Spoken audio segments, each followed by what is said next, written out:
News updates ആരംഭിക്കുകയാണ്. തലക്കെട്ടുകൾ. വെഞ്ഞാറമൂട് കൂട്ടക്കൊലപാതക കേസിൽ പ്രതി അഫാനുമായി തെളിവെടുപ്പ്. പ്രതിയെ എത്തിച്ചത് കനത്ത പോലീസ് സുരക്ഷയിൽ. രാവിലെ ശുചിമുറിയിലേക്ക് കൊണ്ടുപോകും വഴി അരമതിൽ നിന്ന് ചാടി അഫാന് പരിക്ക്.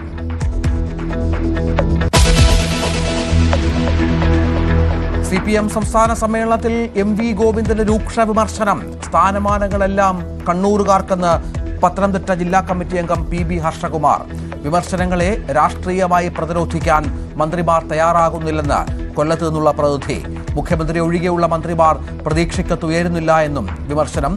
ആശാസമരം നടക്കുമ്പോൾ PSC അംഗങ്ങളുടെ ശമ്പളം പരിഷ്കരിച്ചതിനെതിരെയും പ്രതിനിധികൾ.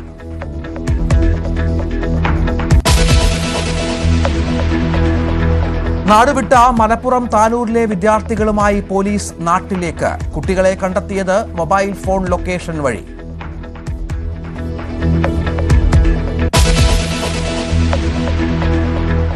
മലപ്പുറത്ത് സ്വകാര്യ ബസ് ജീവനക്കാരുടെ മർദ്ദനം. ഓട്ടോ ഡ്രൈവർ കുഴഞ്ഞു വീണു മരിച്ചു. 3 ബസ് ജീവനക്കാർ കസ്റ്റഡിയിൽ.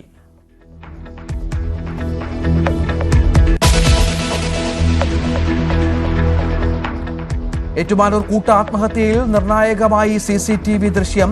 ഇളയ കുട്ടിയെ ഷൈനി കൊണ്ടുപോയത് നിർബന്ധിച്ച്.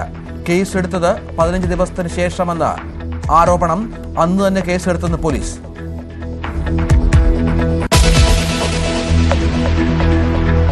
രാജ്യത്ത് സ്ത്രീകൾ സുരക്ഷിതരോ എന്ന് പരിശോധിച്ച് News 18 സർവേ. നഗരങ്ങളിൽ സുരക്ഷിതരെന്ന് 82% സ്ത്രീകളും. രാത്രി യാത്ര ആശങ്കയുണ്ടാക്കുന്ന കാര്യമെന്നും അഭിപ്രായം. സർവേ നടത്തിയത് തിരുവനന്തപുരം അടക്കമുള്ള 20 നഗരങ്ങളിൽ.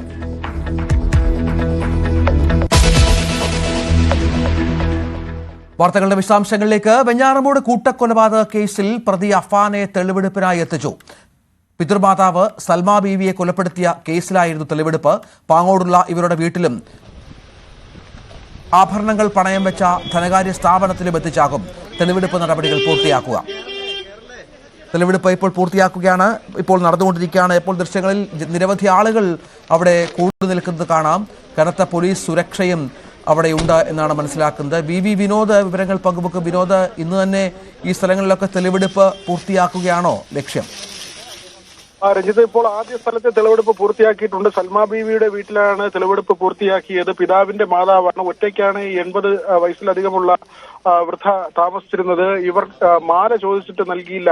ഈ ഒരു വൈരാഗ്യത്തിന്റെ പേരിലായിരുന്നു കൊലപാതകം. ആദ്യം ഇവർ സ്വർണം നൽകിയിരുന്നു. ചെറുമകന് ആവശ്യം എന്ന് പറഞ്ഞപ്പോൾ അവരുടെ സ്വർണം നൽകിയിരുന്നു. എന്നാൽ വീണ്ടും സ്വർണം ആവശ്യപ്പെട്ടപ്പോൾ അത് നൽകാൻ കൂട്ടാക്കിയില്ല. വളരെ പഴക്കം ചെന്ന അവരുടെ ചെറുപ്പകാലത്ത് ഭർത്താവ് നിർമ്മിച്ച വീട്ടിലാണ് അവർ താമസിക്കുന്നത്. 11 മക്കളുണ്ടെങ്കിലും അവരെല്ലാം മറ്റു വലിയ വീടുകളിലേക്ക് മാറിയെങ്കിലും ഈ വീടിനോടുള്ള വൈകാരികത കാരണം ഈ ഉമ്മ ഒറ്റയ്ക്ക് ഈ വീട്ടിൽ താമസിക്കുകയായിരുന്നു. തൊട്ടടുത്ത് തന്നെ മറ്റൊരു മകളുടെ വീടുണ്ട്. അവിടേക്ക് മാറാനും കൂട്ടാക്കിയിരുന്നില്ല. ഇപ്പോൾ ഇവിടുത്തെ തെളിവെടുപ്പ് പൂർത്തിയായിട്ടുണ്ട്. ആദ്യം ഇന്ന് രാവിലെ 8 മണിയോടുകൂടി തെളിവെടുപ്പ് നടത്താനായിരുന്നു തീരുമാനിച്ചിരുന്നതെങ്കിലും പക്ഷേ അതിന് കഴിഞ്ഞില്ല. കാരണം ഈ നിന്ന് പ്രതി ചാടുന്ന ഒരു സാഹചര്യം ഉണ്ടായി. അതിൽ തന്നെ ചില സംശയങ്ങൾ അവശേഷിക്കുന്നുണ്ട്. ഇയാൾ ബോധപൂർവം നടത്തിയ കാര്യമാണോ എന്ന തരത്തിലുള്ള ചില സംശയങ്ങളാണ്. ഏതായാലും കുറച്ച് വൈകിയെങ്കിൽ കൂടിയും ഈ തെളിവെടുപ്പ് പൂർത്തിയാക്കാൻ ഇപ്പോൾ അന്വേഷണ സംഘത്തിന് കഴിഞ്ഞു. കഴിഞ്ഞ ദിവസം നെടുമങ്ങാട് കോടതിയാണ് 3 ദിവസത്തെ കസ്റ്റഡിയിലേക്ക് പ്രതിയെ നൽകിയത്. ഇതിൽ ആദ്യ ദിവസം ഇന്നലെ തന്നെ കഴിഞ്ഞിരുന്നു. ഇന്ന് 2ാം ദിവസമാണ്. ഉച്ചതിരിഞ്ഞ് മാത്രമാണ് തെളിവെടുപ്പ് നടത്താൻ കഴിഞ്ഞത്. ഇനി മറ്റിടങ്ങളിലെ തെളിവെടുപ്പുണ്ട്. ആയുധം വാങ്ങിയ വ്യാപാര കേന്ദ്രത്തിലേക്ക് പോകണം. പണമിട്ട ATM-ലേക്ക് പോകണം. അതോടൊപ്പം തന്നെ ഈ ധനകാര്യ സ്ഥാപനമുണ്ട്. ഉമ്മുമ്മയുടെ വാപ്പുമ്മയുടെ സ്വർണമാല കൈക്കലാക്കിയ ശേഷം അത് പണയം വയ്ക്കാൻ പോയ സ്ഥാപനമുണ്ട്. ഇവിടങ്ങളിലെല്ലാം തന്നെ തെളിവെടുപ്പ് പൂർത്തിയാക്കണം. കാരണം ഈ കൊലപാതകം വീണ്ടും മറ്റു കൊലപാതകങ്ങൾ നടത്തുന്ന സാഹചര്യമുണ്ടായി. അതുകൊണ്ട് തന്നെ പേരുമലയിലെ വീട്ടിലും ഇന്ന് പാങ്ങോട് പോലീസിന്റെ തെളിവെടുപ്പ് ഉണ്ടാകുമെന്നാണ് കരുതുന്നത്. രാവിലെ ചില നാടകങ്ങൾ ഇയാൾ നടത്തിയിരുന്നല്ലോ. ശുചിമുറിയിൽ ചാടാൻ ശ്രമിക്കുന്നു, പരിക്കേൽക്കുന്നു. ഇതൊക്കെ തെളിവെടുപ്പ് ഒഴിവാക്കാനുള്ള ശ്രമത്തിന്റെ ഭാഗമായി കരുതാം. അതിലൊന്നും സംഭവിച്ചില്ല. പോലീസ് ആ നാടകങ്ങളിലൊന്നും വീണില്ല എന്നല്ലേ മനസ്സിലാക്കേണ്ടത്?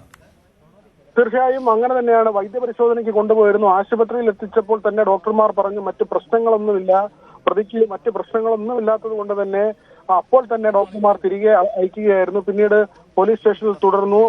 CA ആകട്ടെ പിന്നീട് റിവ്യൂ മീറ്റിംഗിന് പോകുന്ന സാഹചര്യമുണ്ടായി. റൂറൽ SP വിളിച്ച റിവ്യൂ മീറ്റിംഗിലേക്കാണ് CI പോയത്.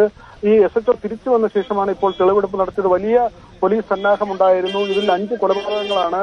2 കൊലപാതകങ്ങളുടെ അറസ്റ്റ് ഇതുവരെ റെക്കോർഡ് ചെയ്തിട്ടില്ല. അബ്ദുൾ റഹീമിന്റെ സഹോദരനുണ്ട് അബ്ദുൾ ലത്തീഫും അദ്ദേഹത്തിന്റെ ഭാര്യയും. ഇവർ രണ്ടുപേരെയും കൊലപ്പെടുത്തിയ കേസിൽ ഇതുവരെ അറസ്റ്റ് റെക്കോർഡ് ചെയ്തിട്ടില്ല. ഈ കസ്റ്റഡി കാലാവധിക്കുള്ളിൽ അറസ്റ്റ് റെക്കോർഡ് ചെയ്യാനാണ് തീരുമാനിച്ചിട്ടുള്ളത്. നാളെ വൈകിട്ട് വരെ പ്രതിയെ കസ്റ്റഡിയിൽ വെക്കാൻ സമയമുണ്ട്. ഇതിനിടയിൽ ആ കേസിൽ കൂടി അറസ്റ്റ് റെക്കോർഡ് ചെയ്തേക്കും. രഞ്ജിത്ത്, അതാണ് സാഹചര്യം. ഏതായാലും തെളിവെടുപ്പ് പുരോഗമിക്കുകയാണ്. സൽമാ ബീവിയെ കൊലപ്പെടുത്തിയ കേസിലാണ് ഇപ്പോൾ തെളിവെടുപ്പ് നടക്കുന്നത്. വീണ്ടും തെളിവെടുപ്പുകൾക്ക് പോലീസ് എത്തിക്കുമെന്നാണ് മനസ്സിലാക്കേണ്ടത്. ദൃശ്യങ്ങളിൽ കാണുന്നത് അവിടെ തടിച്ചുകൂടിയിരിക്കുന്ന നിരവധി നാട്ടുകാരെയാണ്. വിശദാംശങ്ങളാണ് VV വിനോദ് നൽകിയത്. കാലം മാറുമ്പോൾ നയം മാറുന്ന പാർട്ടി.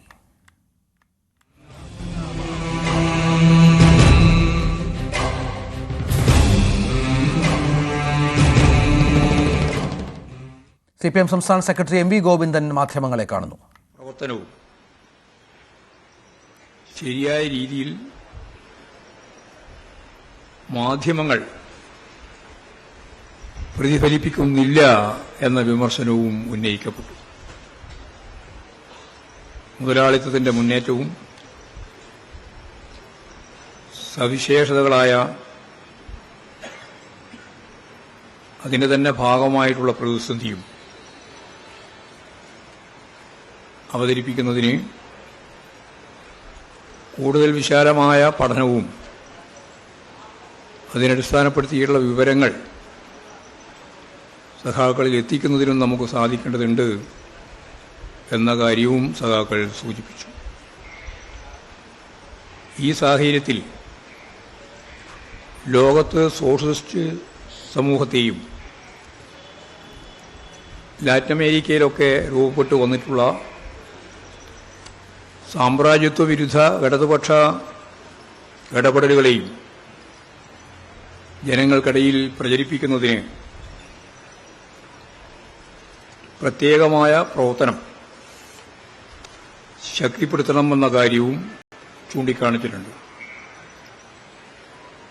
മുതലാളിത്തത്തിന് ബദൽ സോഷ്യലിസമാണെന്ന കാഴ്ചപ്പാട് പ്രചരിപ്പിക്കുന്ന കാര്യത്തിൽ നല്ല ശ്രദ്ധയുണ്ടാവണമെന്നും ലോകത്തെ ബദലുകൾ എന്ന് പറയുന്നത് സ്വാഭാവികമായും സോഷ്യലിസമാണ്. ഞാൻ നേരത്തെ പറഞ്ഞതുപോലെ ഇടതുപക്ഷ ബദലുകൾ ശക്തിപ്പെടുന്ന MV ഗോവിന്ദൻ മാസ്റ്റർ മാധ്യമങ്ങളെ കാണുകയാണ്. അദ്ദേഹം വാർത്താ സമ്മേളനം ആരംഭിച്ചിട്ടേ ഉള്ളൂ. ഇതിനിടയിൽ പൊതുമേഖലയിൽ നയമാറ്റത്തിന് സൂചന നൽകി CPMന്റെ വികസന രേഖയും ഇന്ന് പുറത്തുവന്നു. പുനരുദ്ധരിക്കാൻ കഴിയാത്ത സ്ഥാപനങ്ങളിൽ പൊതു സ്വകാര്യ പങ്കാളിത്തമാകാമെന്ന് രേഖ നിർദ്ദേശിക്കുന്നു. സെസ് ചുമത്താനുള്ള സാധ്യത പരിശോധിക്കണം. എല്ലാ സൗജന്യങ്ങളും സമ്പന്ന വിഭാഗങ്ങൾക്ക് ഉൾപ്പെടെ നൽകണമോ എന്ന കാര്യത്തിൽ ആലോചന വേണമെന്നും രേഖ നിർദ്ദേശിക്കുന്നു. വീട്ടമ്മമാർക്ക് പെൻഷൻ നൽകുമെന്നും ക്ഷേമ പെൻഷൻ വർദ്ധിപ്പിക്കുമെന്നും രേഖ അവതരിപ്പിച്ച മുഖ്യമന്ത്രിയും വ്യക്തമാക്കി. ഇതിനിടെ ചില വിഭാഗീയ സംസ്കാരം ഇതുമായി ബന്ധപ്പെട്ട് ചില വിമർശനങ്ങൾ ഇന്നുണ്ടായിരുന്നു. ചിലരിൽ ഇപ്പോഴും വിഭാഗീയ സംസ്കാരമെന്നാണ് CPMന്റെ പ്രവർത്തന റിപ്പോർട്ടിൽ കുറ്റപ്പെടുത്തൽ. ജില്ലകളിലെ പരാതി തീർക്കാൻ സംസ്ഥാന നേതൃത്വം ഇടപെടണമെന്നും റിപ്പോർട്ട് നിർദ്ദേശിക്കുന്നു. തുടർഭരണം സംഘടനാ ദൗർബല്യമുണ്ടാക്കി. പാർട്ടി കമ്മിറ്റികളുടെ കണക്കുകളിൽ കൃത്യതയില്ലെങ്കിൽ കേന്ദ്രത്തിന്റെ പിടിവീഴുമെന്ന് മുന്നറിയിപ്പുമുണ്ട്. ക്ഷേത്രങ്ങൾ കേന്ദ്രീകരിച്ച് വിശ്വാസികളായ സ്ത്രീകളെ സ്വാധീനിക്കാൻ ശ്രമിക്കുന്ന BJPയുടെ ശ്രമങ്ങളെ തടയണമെന്നും റിപ്പോർട്ടിൽ പറയുന്നു. വിഭാഗീയത അവസാനിച്ചെന്ന് നേതാക്കൾ പൊതുവിൽ ഊറ്റം കൊള്ളുമ്പോഴും അങ്ങനെയല്ലെന്ന് വ്യക്തമാക്കുന്നതാണ് MV ഗോവിന്ദൻ കൊല്ലം ജില്ലാ സമ്മേളനത്തിൽ അവതരിപ്പിച്ച സംഘടനാ റിപ്പോർട്ട്. വിഭാഗീയത പ്രവണത പൊതുവിൽ അവസാനിച്ചെങ്കിലും അത്തരം സംസ്കാരത്തിന് അടിമപ്പെട്ടവർ ഇപ്പോഴും പാർട്ടിയിലുണ്ട്. പ്രാദേശിക വിഭാഗീയതയാണ് ഉയരുന്നത്. സംസ്ഥാന സെന്ററിൽ നിന്ന് നേതാക്കൾ ഇടപെട്ട് ജില്ലകളിലെ പരാതികൾ പരിശോധിക്കണം. വ്യക്തിക്കും സ്ഥാപിത താൽപര്യങ്ങൾക്കും പിന്നിൽ പാർട്ടിയെ കൊണ്ടുപോകാൻ കഴിയില്ല. അത്തരം ശ്രമങ്ങൾക്കെതിരെ നടപടിയുണ്ടാകും. ഭരണ തുടർച്ച ബംഗാളിലുണ്ടാക്കിയ തിരിച്ചടി കേരളത്തിൽ ആവർത്തിക്കരുതെന്ന മുന്നറിയിപ്പുമുണ്ട് റിപ്പോർട്ടിൽ. പാർട്ടി അധികാര കേന്ദ്രം എന്ന തോന്നൽ ജനങ്ങളിൽ ഉണ്ടാക്കരുത്. പാർട്ടി പ്രവർത്തകർ ജനങ്ങളുടെ വിനീത ദാസന്മാരാകണം. തുടർഭരണം ജനങ്ങളെ ആകർഷിച്ചപ്പോൾ സംഘടനയും നേതാക്കളും ജനങ്ങളിൽ നിന്ന് അകന്നുവെന്നും സ്വയം വിമർശനം എന്ന രൂപത്തിൽ റിപ്പോർട്ട് ചൂണ്ടിക്കാട്ടുന്നു. ആരാധനാലയങ്ങൾ കേന്ദ്രീകരിച്ചുള്ള വനിതാ കൂട്ടായ്മകളിലൂടെ BJP സ്ത്രീകളെ സ്വാധീനിക്കുകയാണ്. ഇത് പ്രതിരോധിക്കാനും അവിടെ ഇടപെടാനും മഹിളാ അസോസിയേഷന് കഴിയണം. സംഘപരിവാറിനെ പരവതാനി വിരിക്കുന്ന സമുദായ നേതൃത്വങ്ങളെ തുറന്നു കാട്ടണം.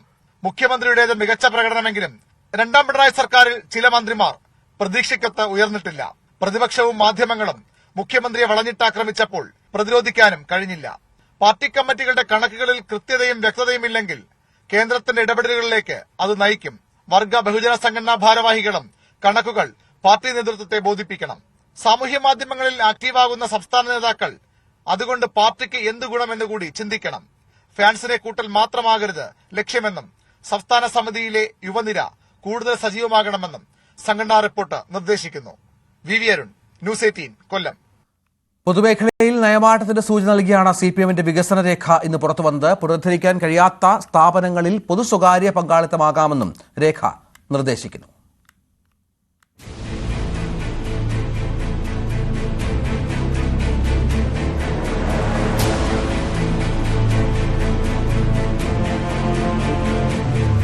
യാതൊരു തരത്തിലുള്ള പുനരുദ്ധാരണത്തിനും കഴിയാത്ത പൊതുമേഖലാ സ്ഥാപനങ്ങളെ പൊതു സ്വകാര്യ പങ്കാളിത്തത്തോടെ പുനഃക്രമീകരിക്കാനുള്ള സാധ്യതകൾ പരിശോധിക്കണം. താൽപര്യമുള്ളവർക്ക് നടത്തിക്കൊണ്ടുപോകാൻ വ്യക്തമായ നിബന്ധനയോടെ കരാറിലേർപ്പെടുന്ന കാര്യവും പരിശോധിക്കാമെന്ന് വികസന രേഖ പറയുന്നു. നഷ്ടത്തിൽ പ്രവർത്തിക്കുന്ന പൊതുമേഖലാ സ്ഥാപനങ്ങൾ പോലും ഇടതുഭരണത്തിൽ ലാഭത്തിലാകാറുണ്ട്. സ്വകാര്യ മേഖലയെ കൈമാറാൻ കേന്ദ്ര സർക്കാർ തീരുമാനിച്ചിരുന്ന പൊതുമേഖലാ സ്ഥാപനങ്ങൾ ഇടതു സർക്കാരുകൾ ഏറ്റെടുത്ത് വിജയിപ്പിച്ച പാരമ്പര്യവുമുണ്ട്. അവിടെ നിന്നുള്ള കൃത്യമായ നയവ്യതിയാനമാണ് വികസന രേഖയിലുള്ളത്. കേന്ദ്രം നിഷേധാത്മക സമീപനം തുടരുന്ന സാഹചര്യത്തിലാണ് അധിക വരുമാനം കണ്ടെത്താനായി സെസ് ഏർപ്പെടുത്തണമെന്ന നിർദ്ദേശമെന്ന് CPM പറയുന്നു. നേരത്തെ നമ്മൾ കണ്ടത് അതിന്റെ അനുഭവങ്ങളുടെ അടിസ്ഥാനത്തിൽ എങ്ങനെ ശക്തിപ്പെടുത്തി മുന്നോട്ട് കൊണ്ടുപോകാൻ കഴിയും, പുതിയ മാറ്റങ്ങൾക്കനുസരിച്ച് എന്തെല്ലാം നിലപാടുകൾ സ്വീകരിക്കേണ്ടതുണ്ട്, അതാണ് പൊതുവെ രേഖ ചർച്ച ചെയ്യുന്നത്. യഥാർത്ഥത്തിൽ നേരത്തെ ഉള്ളതിന്റെ ഒരു ഗുണപരമായിട്ടുള്ള തുടർച്ചയായിട്ടും ഈ രേഖയും കാണാൻ കഴിയും. അധിക വരുമാനം കണ്ടെത്താനുള്ള വഴികൾ സംസ്ഥാന സമ്മേളനം ചർച്ച ചെയ്ത് തീരുമാനിക്കുമെന്ന് കേന്ദ്ര കമ്മിറ്റി അംഗം തോമസ് ഐസക്കും പറഞ്ഞു. കേന്ദ്രം നമ്മുടെ കിഫ്ബിയെ നശിപ്പിക്കാൻ നോക്കുന്നു. അതിനെതിരായിട്ടുള്ള പ്രതിരോധം കേരളം ഉയർത്തുന്നു. ആ പ്രതിരോധത്തിന്റെ ഭാഗമായിട്ട് വേണം കിഫ്ബി വഴിയുള്ള സെസ്സിനെ കാണാൻ. ഒരു വശത്ത് വികസന പദ്ധതികൾ പറയുമ്പോൾ ക്ഷേമപ്രവർത്തനങ്ങളിൽ നിന്ന് പിന്നോട്ടില്ല എന്ന സന്ദേശവും വികസന രേഖയിലുണ്ട്. ക്ഷേമ പെൻഷൻ തുക വർദ്ധിപ്പിക്കും, കൃത്യമായി വിതരണം ചെയ്യും. വീട്ടമ്മമാർക്ക് പ്രത്യേക പെൻഷൻ എന്ന പ്രകടന പത്രികയിലെ വാഗ്ദാനം നടപ്പാക്കുമെന്നും പിണറായി വിജയൻ അവതരിപ്പിച്ച രേഖയിൽ വ്യക്തമാക്കുന്നു. വി അരുൺ, ന്യൂസ് 18, കൊല്ലം. മുഹമ്മദ് റിയാസ് മാധ്യമ കടന്നാക്രമണത്തിന്റെ ഇരയെന്ന് CPM പ്രവർത്തന റിപ്പോർട്ട്. എന്നാൽ അവൈലബിൾ യോഗങ്ങളിൽ പങ്കെടുക്കുന്നതിൽ കൂടുതൽ ശ്രദ്ധ വേണമെന്നും മറ്റൊരു യുവനേതാവായ M സ്വരാജിനെ പാർട്ടി ഉപദേശിക്കുന്നു. ഇടക്കാല സജീവമല്ലായിരുന്നെങ്കിലും ഇപ്പോൾ നന്നായി പ്രവർത്തിക്കുന്നുണ്ടെന്ന് EP ജയരാജനും MV ഗോവിന്ദന്റെ സർട്ടിഫിക്കറ്റുണ്ട്.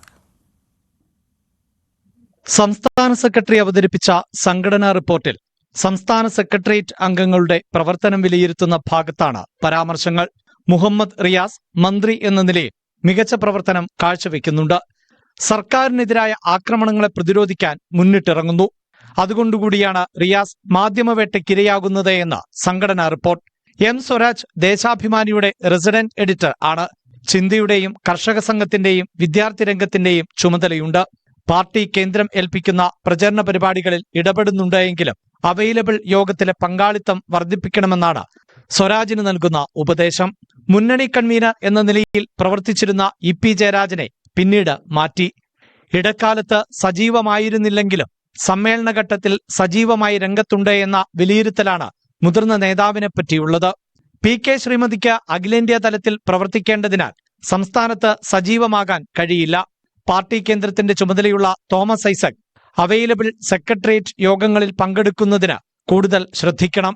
AK ബാലൻ അവൈലബിൾ സെക്രട്ടേറിയറ്റിലും പാർട്ടി കേന്ദ്രത്തിന്റെ പ്രവർത്തനത്തിലും ശ്രദ്ധിക്കുന്നുണ്ട്. MLA എന്ന നിലയിൽ പാർലമെന്ററി രംഗത്ത് പ്രവർത്തിക്കുന്ന TP രാമകൃഷ്ണൻ ഇടതുമുന്നണി കൺവീനർ ആയ ശേഷം പാർട്ടി കേന്ദ്രത്തിൽ ശ്രദ്ധിക്കുന്നുണ്ട്. സാമ്പത്തിക പ്രതിസന്ധിയുടെ ഘട്ടത്തിൽ ധനമന്ത്രിയായി പ്രവർത്തിക്കുന്ന ദൗത്യം നിർവഹിക്കുന്ന ധനമന്ത്രി KN ബാലഗോപാലിനും സംസ്ഥാന സെക്രട്ടറിയുടെ അഭിനന്ദനമുണ്ട്. KK ശൈലജ പാർട്ടി ചുമതല ഏറ്റെടുത്ത് നല്ല നിലയിൽ പ്രവർത്തിക്കുന്നുവെന്നും റിപ്പോർട്ട് അഭിനന്ദിക്കുന്നു. ന്യൂസ് 18, കൊല്ലം. കൊല്ലം നഗരത്തിൽ കൊടികളും ഫ്ലക്സുകളും നീക്കം ചെയ്യാൻ പോലീസ് സംരക്ഷണം നൽകും. കൊടിമരവും ഫ്ലക്സുകളും നീക്കം ചെയ്യുന്ന കോർപ്പറേഷൻ ഉദ്യോഗസ്ഥർക്കാണ് സംരക്ഷണം. ഹൈക്കോടതി വിമർശനത്തിന്റെ പശ്ചാത്തലത്തിലാണ് ഫ്ലക്സുകളും കൊടിതോരണങ്ങളും നീക്കം ചെയ്യാനുള്ള തീരുമാനം. കൊല്ലം നഗരത്തിൽ കൊടിയും ഫ്ലക്സും സ്ഥാപിച്ച CPM-ന് കൊല്ലം കോർപ്പറേഷൻ പിഴ ചുമത്തി. പൊതുനിരത്തുകളിൽ ഫ്ലക്സ് ബോർഡുകളും റോഡുകളിൽ ഗതാഗതം തടസ്സപ്പെടുത്തി സ്റ്റേജ് കെട്ടുന്നതിനും വിലക്കേർപ്പെടുത്തി ഹൈക്കോടതി ഉത്തരവുണ്ട്. പ്രധാന രാഷ്ട്രീയ പാർട്ടികൾ നിരന്തരം കോടതി ഉത്തരവ് ലംഘിക്കുന്നുവെന്ന് കഴിഞ്ഞ ദിവസം സിംഗിൾ ബെഞ്ച് വിമർശിച്ചിരുന്നു. കൊല്ലത്തുകൂടി വരുമ്പോൾ കണ്ണടച്ച് വരാൻ കഴിയില്ലെന്ന് ചൂണ്ടിക്കാട്ടിയ ജസ്റ്റിസ് ദേവൻ രാമചന്ദ്രൻ ഉത്തരവുകൾ നടപ്പാക്കാൻ ആരെയാണ് ഭയമെന്നും ചോദിച്ചിരുന്നു. CPIM സമ്മേളനത്തിന്റെ ഭാഗമായി കൊല്ലം നഗരത്തിലാകെ കൊടിതോരണങ്ങളാണ്. ഹൈക്കോടതി വിമർശനങ്ങളോടെയാണ് നടപടികൾക്ക് വേഗം കൂടിയത്. കൊല്ലത്തെ കൊടിതോരണങ്ങൾ നീക്കും. ഇതിന് കോർപ്പറേഷൻ ജീവനക്കാർക്ക് പോലീസ് സംരക്ഷണം നൽകണമെന്ന് കോർപ്പറേഷൻ സെക്രട്ടറി ആവശ്യപ്പെട്ടിരുന്നു. പോലീസ് സംരക്ഷണയിൽ ഫ്ലക്സുകളും കൊടിതോരണങ്ങളും നീക്കം ചെയ്യും. കൊല്ലം കോർപ്പറേഷൻ CPIM-ന് പിഴയടയ്ക്കാൻ നോട്ടീസ് നൽകി. 3.5 ലക്ഷം രൂപ പിഴയടയ്ക്കണം.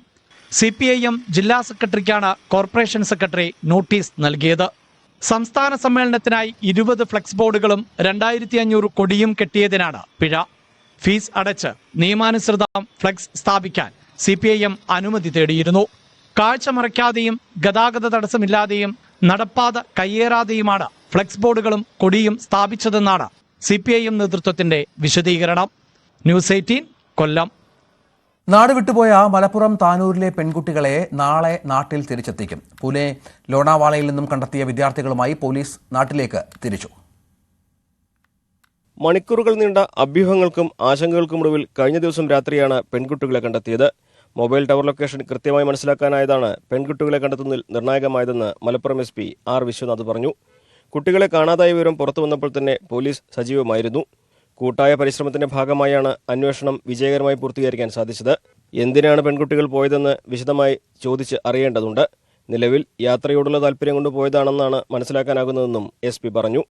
വിവിധ സ്ഥലങ്ങളിലോട്ട് പോകുമ്പോൾ നമ്മൾ അതായത് ഓഫീസർമാരെ ബന്ധപ്പെട്ട് അവസാനം ആണ് നമുക്ക് RPF പൂനെയുടെ സൈഡിൽ നിന്നുള്ള സപ്പോർട്ടിലാണ് നമുക്ക് ഡിറ്റക്ട് ചെയ്യാൻ കഴിഞ്ഞത്. കുട്ടികൾ ഉപയോഗിച്ചിരുന്ന ഫോൺ അല്ലാതെ മറ്റൊരു ഫോൺ കയ്യിൽ കരുതിയിരുന്നതിന്റെ ലൊക്കേഷൻ കിട്ടിയതും സഹായകരമായി. ഓൾ ടുഗെദർ ഇന്നലെ ഒരു മിഡ് നൈറ്റോട് കൂടിയാണ് അവർ പോയിന്റഡ് ആയിട്ടുള്ള കാര്യങ്ങൾ കിട്ടി. മറ്റെല്ലാം മീഡിയയിൽ ഓൾറെഡി വന്നിട്ടുണ്ട് അവർ പോയതും കാര്യങ്ങളും എല്ലാം. എനിവേസ് ഒരു ഗ്രൂപ്പ് എഫേർട്ട് ആയിരുന്നു. അതിൽ മുംബൈയിലെ മലയാളി സമാജം നല്ല രീതിയിൽ സപ്പോർട്ട് ചെയ്തിട്ടുണ്ട്. താനൂരിൽ നിന്ന് പോയ അന്വേഷണ സംഘം പൂനെയിലെത്തി പെൺകുട്ടികളെ നാട്ടിലേക്ക് കൊണ്ടുവരാനുള്ള നടപടിക്രമങ്ങൾ പൂർത്തിയാക്കും. വൈകിട്ട് 5:30 ഗരീബ് രഥിലാണ് കുട്ടികളുമായി ഇവർ യാത്ര തിരിക്കുക. നാളെ ഉച്ചയ്ക്ക് 12 മണിയോടെയാണ് ട്രെയിൻ തിരൂരിലെത്തുക. ന്യൂസ് 18 മലപ്പുറം. 38 മണിക്കൂർ നീണ്ട തിരച്ചിലിനൊടുവിലാണ് താനൂരിൽ നിന്ന് കാണാതായ പെൺകുട്ടികളെ മഹാരാഷ്ട്രയിലെ ലോണാവാലയിൽ നിന്ന് കണ്ടെത്തിയത്. അതുവരെ രക്ഷിതാക്കളും നാട്ടുകാരും കടന്നുപോയത് സംഘർഷഭരിതമായ മാനസികാവസ്ഥയിലൂടെയായിരുന്നു. ബുധനാഴ്ച ഉച്ചയ്ക്ക് 12 മണിയോടെയാണ് +2 വിദ്യാർത്ഥികളായ ഇരുവരും പരീക്ഷ എഴുതാൻ വീട്ടിൽ നിന്ന് ഇറങ്ങിയത്. ഇതിലൊരാൾ സ്കൂളിലെത്തിയത് രക്ഷിതാവിനൊപ്പം. എന്നാൽ രണ്ടുപേരും പരീക്ഷാ ഹാളിൽ കയറിയില്ല. പരീക്ഷയ്ക്ക് ഹാജരായില്ലെന്ന് സ്കൂൾ അധികൃതർ അറിയിച്ചതോടെയാണ് വീട്ടുകാർ കാര്യമറിയുന്നത്. അപ്പോഴേക്കും താനൂരിൽ നിന്ന് കോഴിക്കോടെത്തിയ വിദ്യാർത്ഥികൾ ട്രെയിൻ മാർഗം മുംബൈയിലേക്ക് തിരിച്ചിരുന്നു. ബുധനാഴ്ച ഇരുവരും കോഴിക്കോട് റെയിൽവേ സ്റ്റേഷനിൽ നിൽക്കുന്ന CCTV ദൃശ്യങ്ങളുമുണ്ട്. ഇൻസ്റ്റഗ്രാമിലൂടെ പരിചയപ്പെട്ട മലപ്പുറം എടവണ്ണ സ്വദേശി റഹീമിനൊപ്പമാണ് യാത്രയെന്ന് പോലീസ് കണ്ടെത്തി. ടവർ ലൊക്കേഷനും ശേഖരിച്ചു. ഇന്നലെ വൈകുന്നേരം വിദ്യാർത്ഥികൾ പൻവേലിലെത്തി. ഇവിടെ വെച്ച് റഹീമിന്റെയും വിദ്യാർത്ഥികളുടെയും യാത്ര 2 വഴിക്കായി. അവിടെ ഒരു മലയാളി യുവതി നടത്തുന്ന ലാസ്യ എന്ന പേരുള്ള സലൂണിൽ കയറിയ വിദ്യാർത്ഥികളിൽ ഒരാൾ മുടി സ്ട്രെയിറ്റ് ചെയ്തു. ലാസ്യ സലൂൺ ഉടമയുടെ ഫോണിൽ നിന്ന് ഇവർ റഹീമിനെ വിളിച്ചു. മൊബൈലിൽ പുതിയ സിം കാർഡ് ഇട്ടത് അന്വേഷണത്തിൽ വഴിത്തിരിവായി. ടവർ ലൊക്കേഷൻ മനസ്സിലാക്കിയ കേരള പോലീസ് വിദ്യാർത്ഥികൾ പൻവേലിലെത്തിയ വിവരം മഹാരാഷ്ട്ര പോലീസിന് കൈമാറി. ഇതിനിടയിൽ റഹീം കസ്റ്റഡിയിലായി. മഹാരാഷ്ട്ര പോലീസ് സലൂണിൽ എത്തുമ്പോഴേക്കും വിദ്യാർത്ഥികൾ അവിടെ നിന്ന് ഇറങ്ങിയിരുന്നു. 10 മണിയോടെ മുംബൈയിൽ നിന്ന് ചെന്നൈയിലേക്കുള്ള ട്രെയിനിൽ യാത്ര ആരംഭിച്ച വിദ്യാർത്ഥികളെ ലോണാവാലയിൽ വെച്ച് കണ്ടെത്തുകയായിരുന്നു. മലപ്പുറം ബ്യൂറോയ്ക്കൊപ്പം ന്യൂസ് ഡെസ്ക് ന്യൂസ് 18. മലപ്പുറത്ത് സ്വകാര്യ ബസ് ജീവനക്കാരുടെ മർദ്ദനമേറ്റ ഓട്ടോ ഡ്രൈവർ കുഴഞ്ഞു വീണ് മരിച്ചു. മാണൂർ സ്വദേശി തയ്യിൽ അബ്ദുൾ ലത്തീഫാണ് മരിച്ചത്. ലത്തീഫ് ബസ് സ്റ്റോപ്പിൽ നിന്ന് ഓട്ടോയിൽ ആളെ കയറ്റിയെന്ന് ആരോപിച്ചായിരുന്നു മർദ്ദനം. മലപ്പുറം ഒതുക്കുങ്ങലിൽ സ്വകാര്യ ബസ്സുകൾ തടഞ്ഞ് ഓട്ടോറിക്ഷ തൊഴിലാളികളും പ്രദേശവാസികളും പ്രതിഷേധവുമായി എത്തി. അബ്ദുൾ ലത്തീഫുമായി സംഘർഷമുണ്ടായ 3 ബസ് ജീവനക്കാരെ പോലീസ് കസ്റ്റഡിയിലെടുത്തിട്ടുണ്ട്. അബ്ദുൾ ലത്തീഫിന്റെ പോസ്റ്റ്മോർട്ടം വിവരങ്ങൾ കൂടി ലഭിച്ചതിന് ശേഷമേ ഇവർക്കെതിരെ എന്തെല്ലാം വകുപ്പുകൾ ചുമത്തണം എന്ന് പോലീസ് തീരുമാനിക്കും.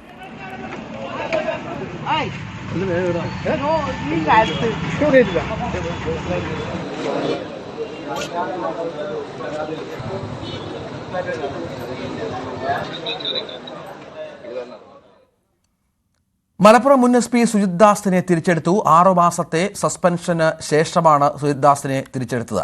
PV അൻവറുമായുള്ള ഫോൺ സംഭാഷണം പുറത്തു വന്നതിന് പിന്നാലെയായിരുന്നു സസ്പെൻഷൻ. സുജിത് ദാസിന് പുതിയ തസ്തിക നൽകിയിട്ടില്ല. ഫോൺ സംഭാഷണം പുറത്തു വന്നത് വിവാദമായതോടെ സുജിത് ദാസിനെതിരെ തിരുവനന്തപുരം റേഞ്ച് DIG അന്വേഷണം നടത്തി റിപ്പോർട്ട് നൽകുകയായിരുന്നു. വിവാദ ഫോൺ സംഭാഷണത്തിൽ ADGP MR അജിത് കുമാറിനെതിരെയും മറ്റ് SP-മാരെക്കുറിച്ചും സുജിത് ദാസ് നടത്തിയ പരാമർശങ്ങൾ ഗുരുതരമായ ചട്ടലംഘനമാണെന്നായിരുന്നു റിപ്പോർട്ട്. ഏറ്റുമാനൂരിൽ അമ്മയും മക്കളും ആത്മഹത്യ ചെയ്ത സംഭവത്തിൽ ഭർത്താവ് നോബിക്കും പോലീസിനുമെതിരെ ഗുരുതര ആരോപണവുമായി ഷൈനിയുടെ പിതാവ് കുര്യാക്കോസ്. മരിക്കുന്നതിന് മണിക്കൂറുകൾക്ക് മുൻപ് നോബി ഷൈനിയെ മരിച്ചുകൂടെ എന്ന് ചോദിച്ചതായി കുര്യാക്കോസ് ആരോപിക്കുന്നു. 9 മാസം മുമ്പ് മർദ്ദനമേറ്റപ്പോൾ പോലീസ് കേസെടുക്കാൻ വൈകിയെന്നാണ് ആരോപണം. എന്നാൽ ആരോപണം പോലീസ് നിഷേധിച്ചു. ഇതിനിടെ ആത്മഹത്യ ചെയ്യാനായി ഷൈനിയും മക്കളും പുറപ്പെടുന്ന ദൃശ്യങ്ങൾ പുറത്തുവന്നു. പുലർച്ചെ 4:45 ഷൈനിയും മക്കളും വീട്ടിൽ നിന്ന് പോകുന്നത്. ഇളയ മകളെ നിർബന്ധിച്ചു കൊണ്ടുപോകുന്ന ദൃശ്യങ്ങൾ CCTVയിൽ കാണാം.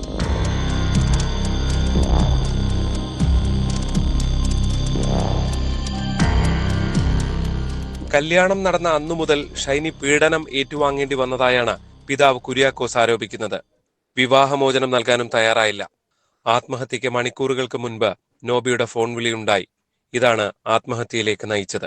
വാട്സപ്പിൽ എങ്ങാണ്ട് വിളിച്ചെന്നല്ലേ ഇപ്പൊ പറയുന്നത്. പോലീസ് അവൻ തന്നെ സമ്മതിച്ചിട്ടുണ്ടെന്ന് പറയുന്നു. പോലീസിനെതിരെയും ഷൈനിയുടെ പിതാവ് രംഗത്ത് വന്നു.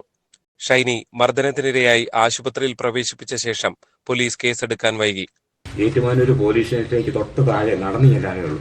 അവിടെ ചെന്ന ഇന്റിമേഷൻ 15 ദിവസം ആരുടെയോ സമ്മർദ്ദത്താൽ താമസിപ്പിച്ചു. ഞാൻ ഇവിടെ ചെല്ലുമ്പോൾ അങ്ങോട്ട് വിട്ടെന്ന് പറയും. തൊടുപുഴ ചെന്ന് ചോദിക്കുമ്പം കിട്ടിയില്ലെന്ന് പറയും. അങ്ങനെ 15 ദിവസം താമസിച്ചാണ് ആ FIR ഉണ്ടാകുന്നത് തന്നെ. ആരോപണങ്ങൾ പോലീസ് നിഷേധിച്ചു. ഏറ്റുമാനൂർ പോലീസ് അറിയിച്ചത് പ്രകാരമാണ് കേസെടുത്തത്. ഇക്കാര്യത്തിൽ വീഴ്ച വന്നിട്ടില്ല. ഷൈനിയുടെ ആത്മഹത്യയിൽ വസ്തുതകൾ പുറത്തുവരണമെന്ന് തൊടുപുഴ കരിങ്കുന്നം വാർഡ് മെമ്പർ ആവശ്യപ്പെട്ടു. നാട്ടുകാർ ഒന്നാകെ തീരുമാനമെടുത്തതുകൊണ്ടാണ് നോബിയുടെ വീട്ടിൽ ആരും പോകാതിരുന്നത്. ഞങ്ങളുടെ ഒരു പ്രതിഷേധം എന്നുള്ളത് ഞങ്ങൾ അവരുടെ ഭവനത്തിൽ ആരും പോകുന്നില്ല എന്ന് ഞങ്ങൾ കൂട്ടായി എടുത്ത തീരുമാനമാണ്. അതിന്മേൽ ഞങ്ങൾ പള്ളിയിൽ വന്നു. ബാക്കി ഞങ്ങളോട് വന്നപ്പം മറ്റാൾക്കാരും ഇവിടെ കാണാൻ സാധിച്ചു. അപ്പം എല്ലാവരും ആ ഒരു തീരുമാനമാണ് എടുത്തെന്ന് മനസ്സിലാക്കാൻ സാധിച്ചത്. അതിനിടെ ഭർത്താവ് നോബി മാത്രമാണോ ഷൈനിയുടെ മരണത്തിന് കാരണമെന്ന് പോലീസ് പരിശോധിക്കുകയാണ്. ആത്മഹത്യക്ക് മണിക്കൂറുകൾക്ക് മുൻപ് സ്വന്തം വീട്ടിൽ നടന്ന കാര്യങ്ങളെക്കുറിച്ചും പോലീസ് പരിശോധിക്കുന്നുണ്ട്. G. ശ്രീജിത്ത്, News 18 കോട്ടയം. വനിതാ അഭിഭാഷകയെ അപമാനിച്ചുവെന്ന പരാതിയിൽ ഹൈക്കോടതി ജഡ്ജിക്കെതിരെ അഭിഭാഷകരുടെ പ്രതിഷേധം. Justice A. ബദറുദ്ദീനെതിരെയായിരുന്നു പ്രതിഷേധം. ഇതേ തുടർന്ന് കോർട്ട് IDയിലെ ഇന്നത്തെ സിറ്റിംഗ് റദ്ദാക്കി. അന്തരിച്ച അഭിഭാഷകൻ അലക്സിന്റെ കേസിലെ വക്കാലത്തായിരുന്നു പ്രശ്നങ്ങൾക്ക് തുടക്കം. അഡ്വക്കേറ്റ് അലക്സിന്റെ അഭാവത്തിൽ അദ്ദേഹത്തിന്റെ ഭാര്യ അഡ്വക്കേറ്റ് സരിതയാണ് കോടതിയിൽ ഹാജരായത്. വക്കാലത്തുമായി ബന്ധപ്പെട്ട് അഡ്വക്കേറ്റ് സരിതയ്ക്ക് ജസ്റ്റിസ് ബദറുദ്ദീനിൽ നിന്നും അവഹേളനവും മാനസിക ബുദ്ധിമുട്ടും നേരിടേണ്ടി വന്നുവെന്നാണ് പരാതി. ഇതാണ് പ്രതിഷേധത്തിലേക്ക് നയിച്ചത്. മരണപ്പെട്ടു എന്ന വിവരത്തെക്കുറിച്ച് ശ്രദ്ധിക്കാതെ വീണ്ടും കേസ് തുടർച്ചയായിട്ട് ആർഗ്യ ചെയ്യാൻ പറഞ്ഞുകൊണ്ട് അവരെ നിർബന്ധിക്കുകയായിരുന്നു. അപ്പോൾ ഒരു കോടതിയിൽ കരഞ്ഞുകൊണ്ട് ആർഗ്യ ചെയ്യേണ്ട ഒരു സ്ഥിതിവിശേഷം ഉണ്ടായി. ഇത് അവർക്ക് വളരെയധികം മാനസിക ബുദ്ധിമുട്ടുണ്ടാക്കിയ ഒരു സ്ഥിതിവിശേഷമാണ്. ഇത് അഭിഭാഷകർക്കും ഒരു വളരെ ബുദ്ധിമുട്ടുണ്ടാക്കിയ, കാരണം ഒരു അഭിഭാഷകൻ മരിച്ചു. അദ്ദേഹം വളരെ ചെറുപ്രായത്തിൽ മരിച്ച ഒരു അഭിഭാഷകനാണ്. ഇവിടെ എല്ലാവരുടെയും വളരെയധികം ബുദ്ധിമുട്ടുണ്ടാക്കിയ ഒരു മരണമായിരുന്നു അദ്ദേഹത്തിൻ്റെ. അപ്പോൾ ആ മരണത്തിൽ അദ്ദേഹത്തിൻ്റെ ഭാര്യ വക്കീലും കൂടിയാണ്. അവർക്ക് 5 കുട്ടികളാണ് ഉള്ളത്. അപ്പോൾ ആ ഒരു ഇത് എല്ലാവരെയും വളരെ വികാരപരമായിട്ട് ഒരു ബുദ്ധിമുട്ടുണ്ടാക്കിയ ഒരു സംഗതിയാണ്. ജഡ്ജി തുറന്ന കോടതിയിൽ മാപ്പ് പറയണമെന്നാണ് അഭിഭാഷകരുടെ ആവശ്യം. മനുഷ്യത്വപരമായ പെരുമാറ്റം ഉറപ്പുവരുത്തണമെന്ന് അഭിഭാഷക അസോസിയേഷൻ ആവശ്യപ്പെട്ടു. അതേസമയം പ്രതിഷേധത്തിന്റെ പശ്ചാത്തലത്തിൽ ജസ്റ്റിസ് ബദറുദ്ദീൻ കോടതിയിലെത്തിയില്ല. സംഭവത്തിൽ ഹൈക്കോടതി അഭിഭാഷക അസോസിയേഷൻ നേതാക്കളെ ചീഫ് ജസ്റ്റിസ് ചർച്ചയ്ക്ക് വിളിച്ചു. വിഷയം പഠിക്കാൻ സാവകാശം വേണമെന്നും ചീഫ് ജസ്റ്റിസ് അറിയിച്ചു. അതേസമയം കോടതിയിൽ മാപ്പ് പറയാൻ തയ്യാറല്ലെന്നാണ് ജസ്റ്റിസ് എ ബദറുദ്ദീന്റെ നിലപാട്. ന്യൂസ് 18 കൊച്ചി. രാജ്യത്ത് സ്ത്രീകൾ സുരക്ഷിതരോ? News 18 survey.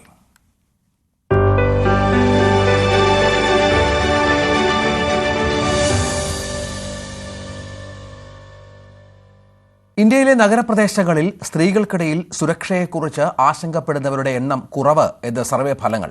ന്യൂസ് 18 നടത്തിയ പരിശോധനയിൽ പ്രതികരിച്ചവരിൽ 82% സ്ത്രീകളും നഗരങ്ങളെ സുരക്ഷിത അന്തരീക്ഷമായി കണക്കാക്കുന്നു. നഗരപ്രദേശങ്ങൾ സുരക്ഷിതമല്ലെന്ന് കരുതുന്നത് 6% മാത്രം. ഇന്ത്യൻ നഗരങ്ങൾ പകൽ സമയത്ത് സുരക്ഷിതമാണെങ്കിലും രാത്രിയിൽ സാഹചര്യം മറിച്ചാണെന്ന് സർവേ വ്യക്തമാക്കുന്നു. പകൽ സമയം സുരക്ഷിതരാണ് എന്ന് 82% സ്ത്രീകൾ അഭിപ്രായപ്പെട്ടപ്പോൾ രാത്രി സുരക്ഷിതമാണെന്ന് 42% മാത്രമേ കരുതുന്നുള്ളൂ. അഹമ്മദാബാദ്, ഇൻഡോർ, മുംബൈ എന്നീ നഗരങ്ങളിലെ സ്ത്രീകളാണ് ഏറ്റവും കുറവ് സുരക്ഷാ ആശങ്കകൾ പങ്കുവയ്ക്കുന്നത്.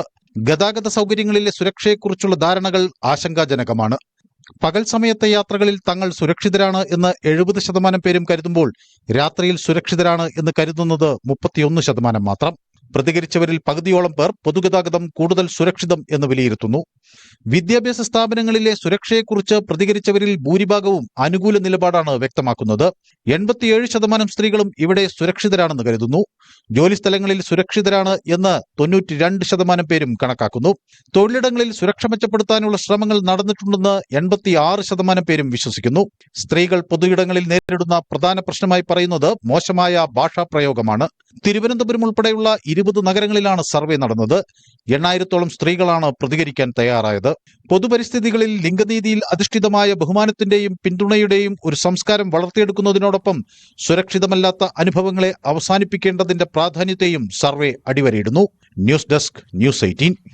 സൗത്ത് ഇന്ത്യയിലെ പ്രമുഖ എൻട്രൻസ് പരിശീലന സ്ഥാപനമായ സൈലം കേരളത്തിൽ 28 നീറ്റ് ആൻഡ് കീം ക്രാഷ് സെന്ററുകൾ ആരംഭിക്കുന്നു. വിദ്യാർത്ഥികളുടെ സൗകര്യാർത്ഥമാണ് കേരളത്തിലെ 14 ജില്ലകളിലും ഒന്നിലധികം ക്രാഷ് സെന്ററുകൾ തുടങ്ങുന്നതെന്ന് സൈലം മാനേജ്മെന്റ് അറിയിച്ചു.